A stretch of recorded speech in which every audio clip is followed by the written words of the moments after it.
मैं ईरान को देख लूंगा। आखिर क्यों बिलख गए ट्रंप? अगर मुझे कुछ हुआ तो ईरान का नामो निशान नहीं बचेगा। ये शब्द किसी धमकी भरे ट्वीट के नहीं बल्कि अमेरिका के राष्ट्रपति डोनाल्ड ट्रंप के हैं। अमेरिका और ईरान के बीच तनातनी एक बार फिर बेहद खतरनाक मोड़ पर पहुंच गई है। अमेरिकी राष्ट्रपति डोनाल्ड ट्रंप ने साफ शब्दों में चेतावनी दी है कि अगर ईरान ने उनकी हत्या कराई तो अमेरिका ईरान को पूरी तरह नक्शे से मिटा देगा। ट्रंप ने ये बात एक कार्यक्रम के दौरान कही। उन्होंने बताया कि पहले से ही वो अपनी सुरक्षा और सैन्य सलाहकारों को सख्त निर्देश दे चुके हैं। ट्रंप की माने तो अगर उन्हें कुछ भी होता है तो वो यानी ईरान को नक्शे से मिटा देंगे। दरअसल इस बयान की जड़ कुछ दिन पहले शुरू हुई।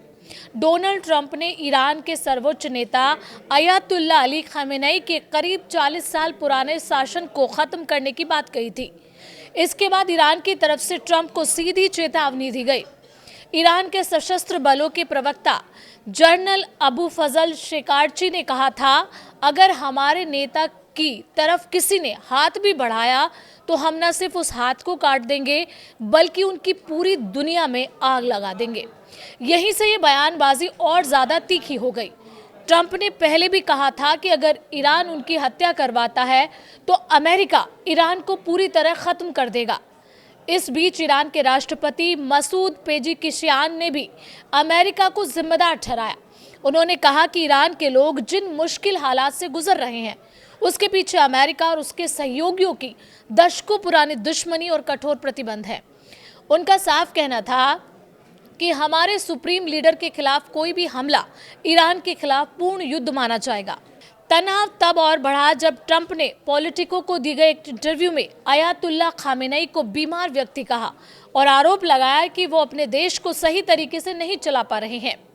ट्रंप ने यहाँ तक कह दिया कि ईरान में अब नए नेतृत्व की तलाश का वक्त आ गया है। अगर पीछे देखें तो अमेरिका ईरान रिश्तों में ये टकराव नया नहीं है। 1989 की ईरानी क्रांति, परमाणु समझौते से अमेरिका का बाहर निकालना और कड़े आर्थिक प्रतिबंध और हालिया विरोध प्रदर्शन, हर दौर में दोनों देश आमने सामने रहे हैं। खासतौर पर 28 दिसंबर से ईरान में शुरू हुए सरकार विरोधी प्रदर्शनों और उन पर हुई हिंसक कार्रवाई के बाद से हालात और बिगड़ गए हैं। यही वजह कि आज सिर्फ शब्द नहीं बल्कि धमकियां भी सीधे युद्ध की तरफ इशारा कर रही हैं। अब सवाल यह है कि क्या ये सिर्फ जुबानी जंग है या फिर दुनिया एक बड़े टकराव की ओर बढ़ रही है?